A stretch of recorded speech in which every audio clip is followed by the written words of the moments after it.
Hi, I wanted to wish our audience well. We've had 5.5 wonderful years of a program called Meet the Artist. 4 years ago, the gentleman to my left, Larry Loth, and I talked in an interview about the wonderful post office mural. And I said, someday, if you ever talk to that gentleman, Bernard Perlin, I hope to meet him. Well, ladies and gentlemen, I've met him. He's standing here beside me, and I want you to meet the artist. That you saw in this area? I don't remember. No, you don't remember that? I don't remember. Uh-huh. I was terribly young. Mm-hmm. And I just presumed, I guess, although I lived in Newark, which is quite different, I just presumed that life in the rich suburb of Southern Orange, which it was, Right. I mean, it was grand. Mm-hmm. And particularly somebody living in Newark. Mm-hmm. It was out in the country, essentially. Well, it's yeah, and very upper class, where people would do sports and have horses, and play golf and play tennis and do gardening. Mm-hmm. I mean, those are not serious farmers; those are gardeners. Right, right. And well, some people would see, they would ask me about, they'd see the people playing tennis, and even your name is signed over there. In the, well, that looks like badminton over there, almost. Are those? I don't know what it, like in the gentleman there has the net. He's holding the net. He's holding the net. He's got a racket in his hand. Yeah, but see, in South Orange, a popular place was Orange Lawn Tennis Club in South Orange. So people would look at it and they would say, well, maybe he was inspired. He walked around, he saw Orange Lawn Tennis Club. I may very well have. I don't remember. I think presumed that a rich suburb, metropolitan area would have a tennis court, equestrian people, and sports people. And it's just, of course, the Congress of the boys, I think it's football.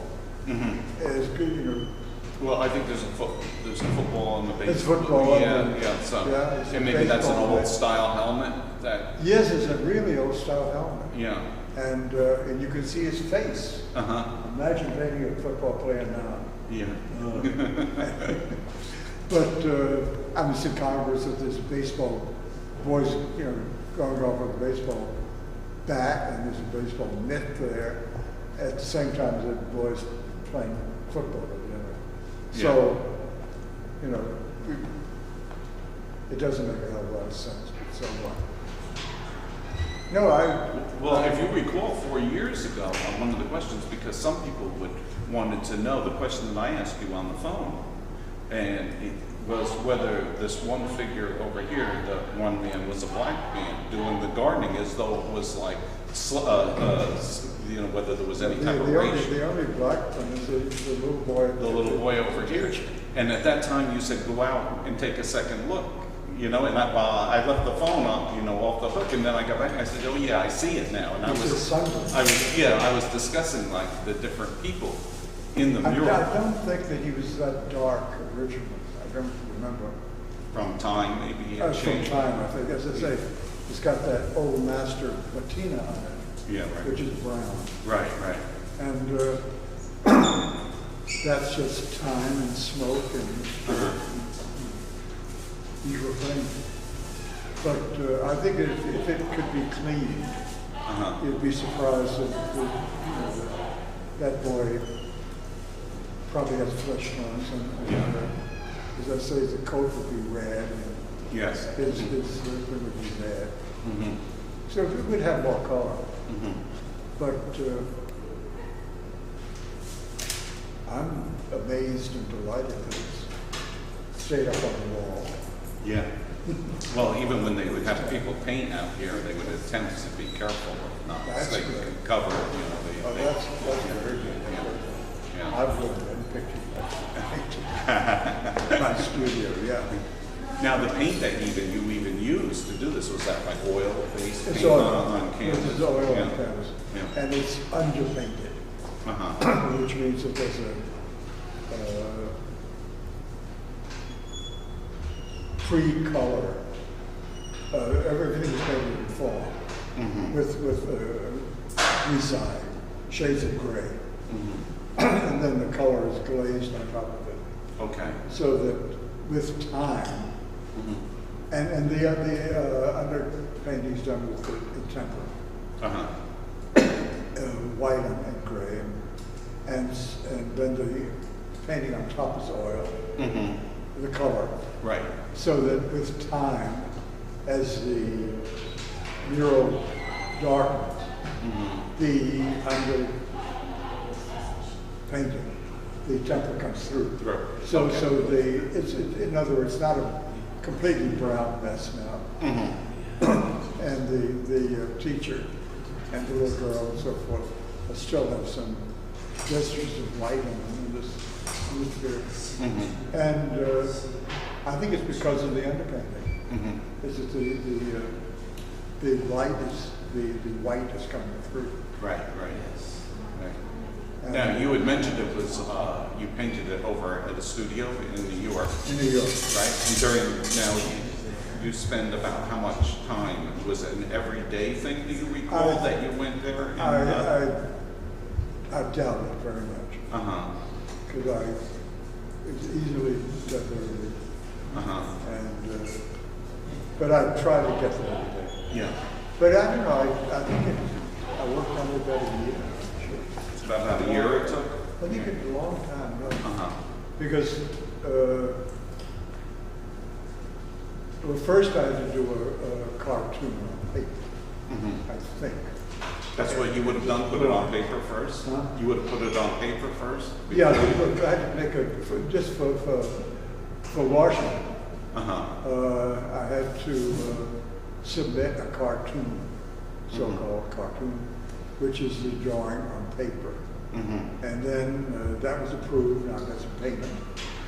And then I was allowed to begin the canvas after the cartoon was approved. Right. And then I could begin the canvas and painting, which is how it happened. And then at some point, maybe when the underpainting was done, there's another photograph taken in Central Washington. Then I got another one. And I think the final payment came when it was photographed and installed. Right. Okay. And it was, kosher. So they knew they were, getting the painting. Now the artist that won it was, you said this was a contest, and the artist won to do the one at the Bronx Post Office. Yes. Were you influenced by him in your painting? Not now, but later. During the war, we worked together. That was Ben Shahn. Ben Shahn. Yeah. And the Officer War Commission. He was the main honcho in the domestic postal division. And I was employed. I got a job there, and so he was in no job. Yeah, I was working with him. And he did influence me very much. After this, I wish I met him first. Okay, so then this wasn't influenced by him at all? No. This is influenced by, if anybody, by William Palmer, who was my teacher at West Street Living. As I said, he was a muralist. And he's done a lot of work in Washington. I forget which company. One of the law buildings in Washington? One of the proper buildings in Washington. Yeah. And he's also done a lot of work. Yeah. But he was a very painter and teacher. Anyway, one of them was his. And then after, it was being that you did this, you were very young. You said around 20 years old? I'm afraid of it. Yeah. And then after that, was it that you went with, and you did some paintings during the war then with Time magazine and That was Fortune? later. But first it was OWI job. Oh, okay. I got that in, say, 1944. And what was that? And the Officer War Information. Oh, Office of War. Doing posters. Oh, okay, doing posters. Doing posters. Oh, okay. And then that was dissolved. That whole section was dissolved by Congress. Uh-huh. And then I got a job as a war artist correspondent with Life magazine. Life magazine. Life. Was that during World War During II? World War II, yeah. Oh, yeah, okay. Now, I was still pretty young, but it was wonderful, wonderful experience. Yeah. And I had a great adventure. Yeah, I remember seeing one of your paintings where, I think it's called After an Ambush. You were hiding in a cave. Oh, yeah. There were Yeah. enemy soldiers around there. Germans coming down, yeah. Yeah, where was that In located? Greece, island of Samos. Uh-huh. An And- island off of Greece? In the Aegean Sea. Oh, yeah, yeah. That's what's And I connected, because I was in Cairo, stationed in Cairo, Uh-huh. and having a ball, Mm-hmm. and doing nothing as far as the war was concerned. The war was in Italy. Mm-hmm. And I tried to get it there, and I couldn't, because the quota situation. The War Department meted out so many jobs per magazines. Uh-huh. So I wanted to get Italy, but couldn't because of the border. Mm-hmm. So I heard about the operation the British and Greeks were operating against the Germans with commando troops in the Aegean Sea. And I volunteered with no training whatsoever. Mm-hmm. I never even looked at a gun, which would help one. And because correspondents weren't allowed to have any arms. Right. But anyway, I tagged along with this bunch of cutthroats. It was actually thrilling, Mm-hmm. because they were British who left over from the African War, Uh-huh. and in Libya Mm-hmm. and so forth, and commandos. Mm-hmm. And I just tagged along, like a fool. Mm-hmm. But haven't had volunteer. That's, I mean, we got to do that. Field was in Yes, Manhattan? it was exactly, it was just off 6, 7, no, it was between 6 and 7, just off of that. On 21st. On 21st Street? Yeah. Between 6 and 7? Between 6 and 7. Right.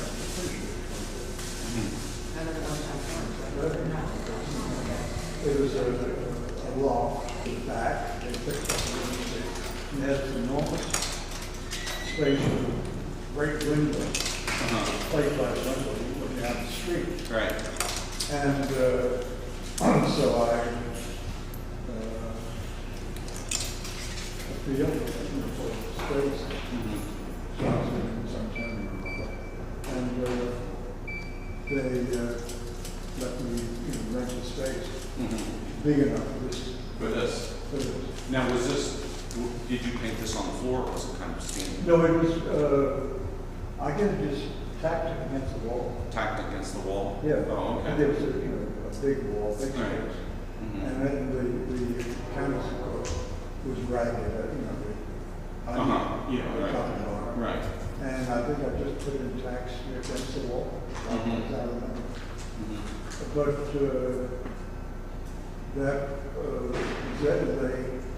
they were very, I guess they were very pleased to have some money, because they really were, they said, pretty good. Mhm. And I don't know how they did it.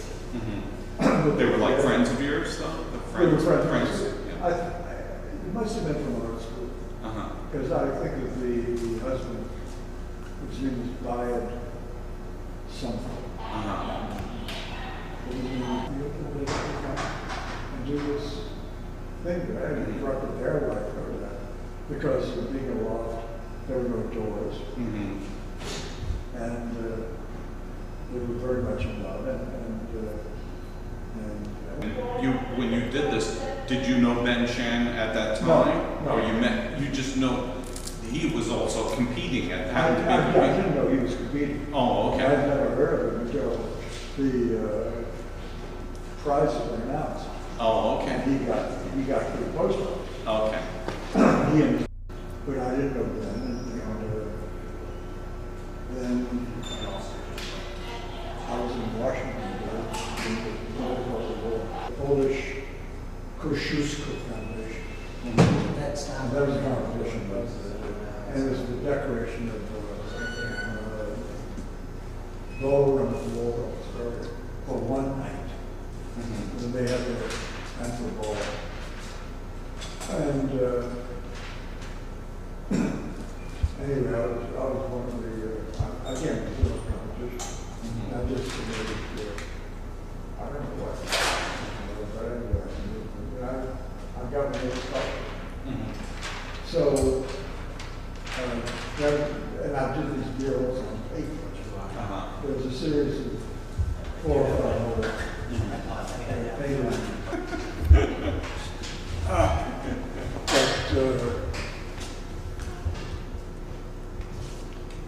No, I was just talking to Oh, somebody else.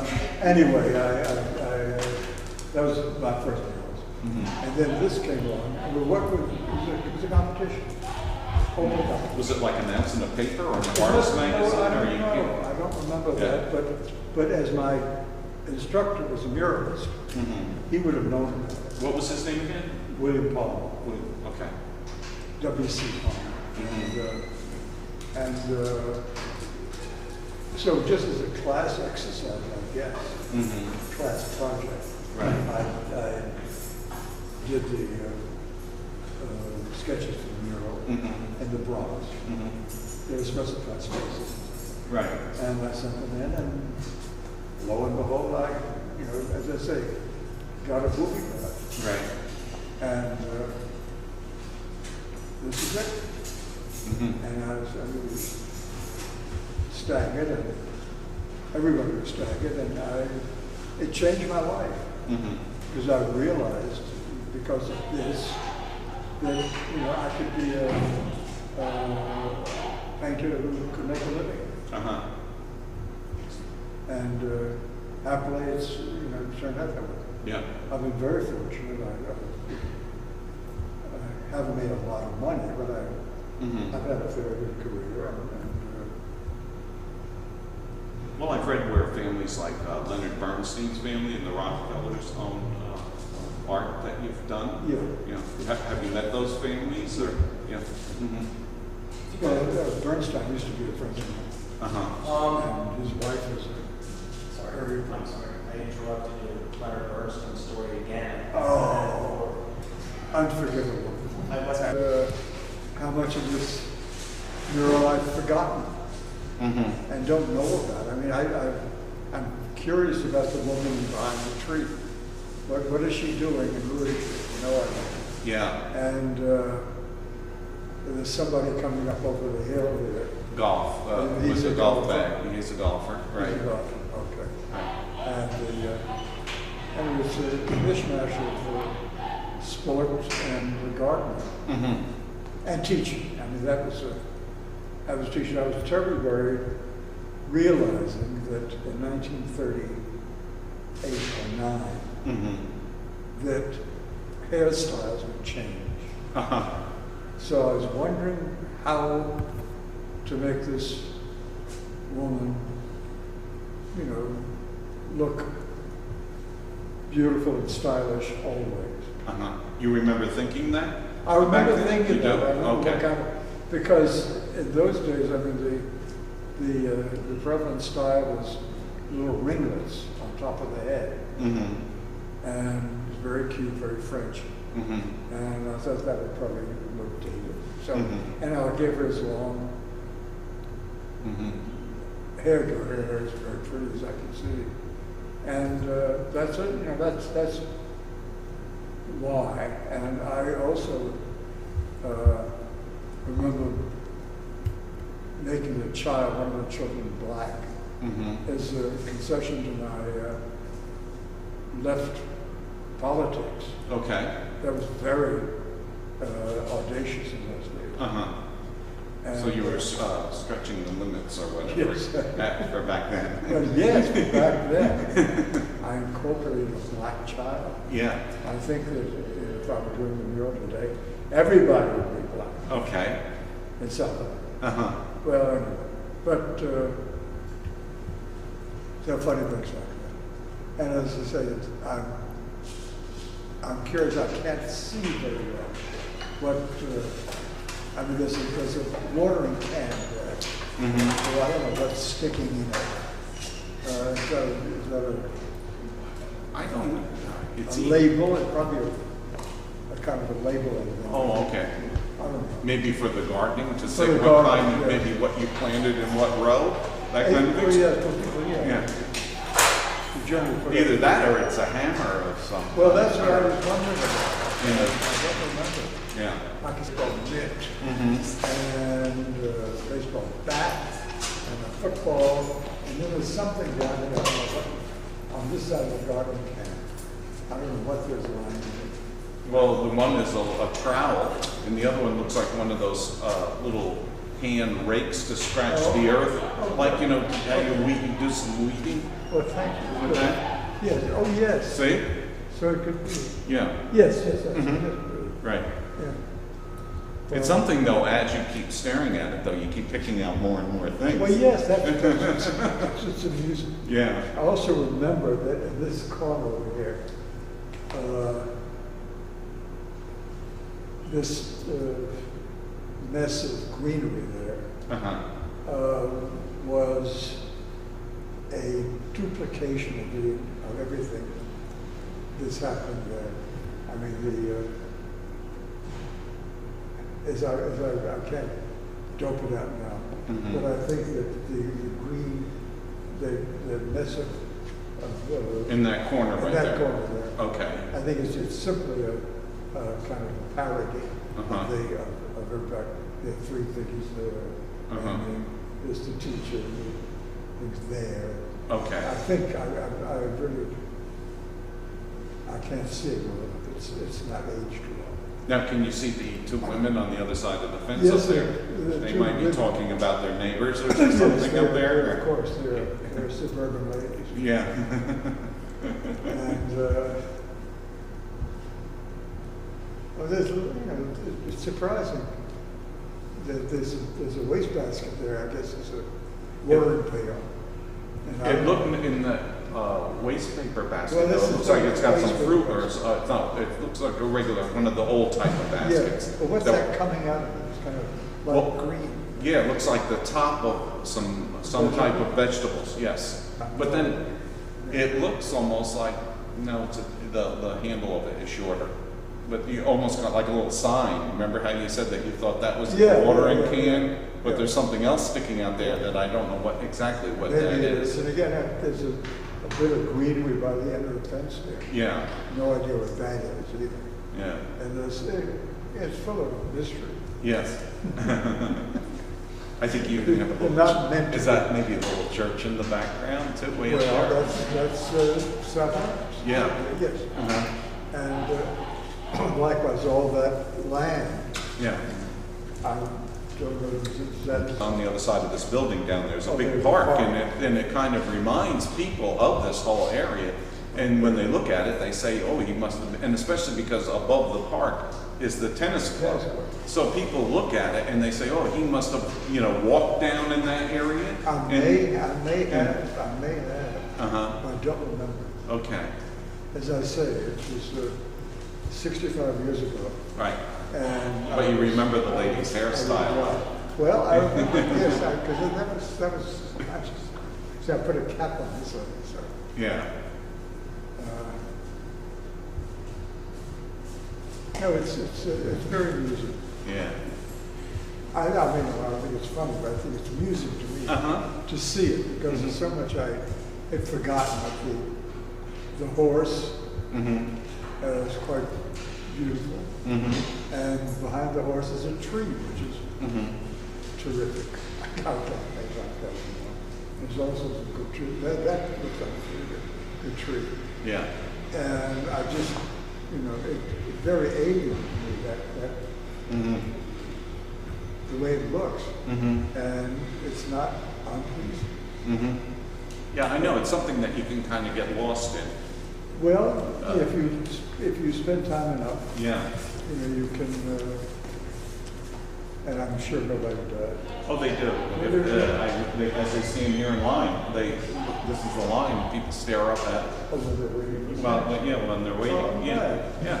And that's when they would come up with the questions, you know? People would say, you know, what about, who did that, how long ago? And then they would notice the date over here on the, Was it dated? yeah, on the badminton racket right there. I think you have, Really? 19, It should be 30. 1939 is written on the handle of the badminton. Yeah, well, Yeah, there you go. yeah. And is my signature there too? It says B. Perlin on there. Yeah. Well, So is it kind of like visiting, yes. it's visiting something? It's like a it's visiting like an old relative Okay, you haven't seen for that's the feeling you get from? 65 years. Yeah. It's familiar, you know, but it's like you've been told about this wonderful old aunt, grandma, or somebody Uh-huh. you've never seen, I haven't seen Yeah. for 65 years. Oh, okay. And they're God, you know, and so that it's very mythic. Uh-huh. And it's mostly, but I don't, it's incredible to me Mm-hmm. that I forget so much. Mhm. I've forgotten so much. Mm-hmm. I've forgotten, you know, like the golfer, the man coming up over the hill, Yeah. and that woman behind the tree, Mm-hmm. and the boy with the baseball bat, and so forth. Mhm. There's so much of it I've really forgotten. I've forgotten the football player who's out of date helmet. Right. Right. But if people standing in line for stamps are, you know, intrigued by it. Oh, they are, definitely. Well, I like it. They are. It's great. For years, over that whole period of time. People Well, have I looked think at it and enjoyed it. That's the best thing I've heard. Yeah. That really pleases me enormously. Yeah. And also the fact that it's still here, you know, hasn't gotten any wanted dead or alive posters on top of it. Mm-hmm. Yeah. Well, that happens to those things. Yeah, it does. How long do you think the restoration of it would take if they were to clean it up? Is that a project over a I month? have no idea. Oh. I have no idea what. Would that be a museum that would do it, or are there people just in that I'm business? sure they're the restorers. Oh, okay. They're restorers. You may have to import them from Japan or somewhere. Mhm. The people who cleaned the Sistine Chapel. Oh, okay. Mm-hmm. But they did a great job. Mm-hmm. I don't make a comparison, mind you. In other words, you don't want to get up there and restore it. I wouldn't know how. Uh-huh. I Okay. really wouldn't. I wouldn't know how to begin. Yeah. I don't know whether they use soap and water or what. Yeah. Uh-huh. I don't know what. I suspect that as in Japan and Rome, Sistine Chapel, I think they did use water, soap, and water. Mm-hmm. Okay. Very sparingly and Mhm. very carefully. Right. But I would presume to know how to do it. Or do it. Well, you guys were hit on really the main point of why they put these things in a post office was this was the most public place in town. Mhm. And people, not everyone went everywhere, but everyone went to the post office. Right. So, I mean, that's, But also, it's the one thing in town that the federal government owned, Mm-hmm. and that's something to do about. You know, the local government would probably say, well, we won't waste that money, you know, on a tacky picture. Right. But the federal government Mm-hmm. did allot money, or did have enough money for the Treasury Department, and the president of the WBA, and the WBA, they started in the WBA giving artists money. To keep them busy during the war, was it because Oh, of no, the this is war? way before. Before the war. Way Okay. before that. And, All right. the depths of the Depression Mm-hmm. in the 30s, Mm-hmm. a lot of artists were employed by the WBA at, say, $25 a week, Okay. or something like that, Uh-huh. just a subsistence Uh-huh. wage so they could get some food and paint. Mm-hmm. And there was a hell of a lot of bad painting, Mm-hmm. but there was some great painting. Some artists were saved. Mm-hmm. So it was a great endeavor. And then the war came, and I mean, WBA was probably killed by the Republicans Mhm. in Congress. long before the Treasury Department got his act together and began doling out. Well, why do you think that, I mean, the WPA aside, but you said the local government wouldn't, Because there's always... but why would the federal government want to put, pay you to do because this? there was somebody, some culture vulture in the federal government. Maybe it was Morgenthau. Somebody who was cultured and thought that art was a good idea. And didn't want to lose it, wanted to keep the art form going. But I think that local government, they said, oh, we've got $2,000, let's, fix that traffic light down there. Okay, yeah. And there are many things. First comes schools. Right. And then, but boy, painting is like the last thing that a local government Would have the indulge funds, itself. yeah. But I think the federal government is very brave for them to do it, and I dare say there was a lot of criticism, and indeed, a lot of the murals were criticized terribly because they were ugly, or they didn't conform to the general Norman Rockwell school of painting, which appeals to everybody. And I'm not, I think it's great. I think a lot of Norman Rockwells are great. But I think that that is the general taste. But a lot of the Treasury Department murals were rip-roaring revolutionary. I mean, some of them were downright subversive, Okay. for example. They're not real, but were considered in coal mining towns in Pennsylvania and so forth. But somebody in the federal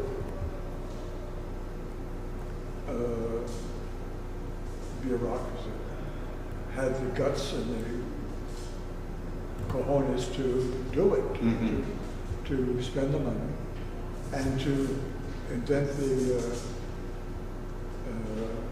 open competition system, which made it possible for absolutely nobody stooped like me to get into the act. Right. So I started to actually research it myself. And I said, let me see who this person, Bernard Perlin, is. And, I started to go to the library. I went, and of course the internet was around. I started to go on the internet. And I started to collect information on you. You found it? Yes, and then through going through some old papers in the postmaster's office, they had that you lived in Connecticut, and I said, well, let me see whether he has a phone number, and I tracked down your phone number, and I gave you a call. Maybe the Postal Service at one time fell into a little economic bind because I did find bills to restore it. They had whatever it takes to restore it and clean it up. And I think they came up with a figure of like $10,000 somebody wanted in order to do it. And that was the end of the project right there because of the funds. But then, I always thought it was an interesting subject, and I entered it in a post office contest that was, throughout the whole country. And I also had to submit it to the postal, all the information on the mural is now at the Smithsonian and the Postal Museum also. So they have it all on record, everything about it and all the information that I sent them. And pictures of it were in the local paper here on campus. Oh yeah, it made the front page of the newspaper in town. So, one thing just led to another, and that was just simply from people asking me questions about it. And then I even called you up that one day, and started asking, what were you thinking, or what was that time like? I wasn't around in 1930. And so, No, I was born in 1951. Yeah, so you were already doing your thing there. So, you know, so it always interests me, and like when people came in and would ask questions about it, I wanted to at least tell them about it, you know, so that's how I began to gather my information. Well, I'm delighted. Yeah. I'm glad. I mean, I'm very, very happy to see this thing. And like I told you, a lot of people did enjoy it because they would come down the hallway, knocking at the door, you know, wanting to know about you and know about the mural. Well, I wish I had wonderful, witty words of wisdom to tell you about it, but I don't. Yeah. And it was a long time ago. Yeah. But we're both here, so that's enough. That's right. That's right. Well, I'm glad you also had that emotional response over it as well. It was I like did. visiting- I'm really surprised Yeah. because I was full of trepidation. Mm-hmm. You know, God, it's going to be so awful. Yeah. And I'm going to be so ashamed and so forth. Yeah. And it's not that bad. No, I don't think it's anything to be ashamed of. Especially, you know, artists who appreciate it, and a lot of people have appreciated it. Well, I'm glad. Yeah. I, you know, this was 1939. Uh-huh. It would be quite different now if I had the job. You know, I don't know what it would be, but it would be this. Mm-hmm. But, you know, it's history. Yes. Mm-hmm. So, and it's not as bad as I say I thought it would be, so I'm delighted. Yeah. Well, hopefully it will. I'm very pleased. Glad you tyrannized. Well, you guys are working me hard. And you said at the end of your tape, you said, I don't have anything witty to say. The look in your eyes for the last hour, reliving your past, was everything. There was just glory in it. You were so happy, and I was happy You for make you. me cry. Oh, no, please, please. Thank you so much, sir. Oh, you're- As another artist, another you're very- generation. Oh, okay. Very good. Thank you so much. Thank you. Yeah, okay. He's a wonderful man. I hope you enjoyed the show. Mr. Locke, thank you so much for helping this You're to welcome. happen. I want to thank Andrew and Ann Fredericks, the producers who've been working with Mr. Perlin, and some of the artists, muralists throughout all the public buildings in the United States. They'd like some grant money. If you want to know about how to reach them, please let me know. And thank you for joining us over this past 5.5 years. And thank you so much for making my dreams come true. Well, you delight me. Thank you. Thank you. Here you see. Is everybody this nice? All the Would you time? like to say something to the people of South Orange about your mural? Well, I'm glad it's here. I feel very honored, pleased to have it here. I don't know who painted it or when, but unfortunately, I don't have many memories of it. But I'm delighted to see it. It surprises me. I'm glad it's here. I can't think of a nicer place for it to be. So there. Very good. Thank you so much. Thank you. Thank you.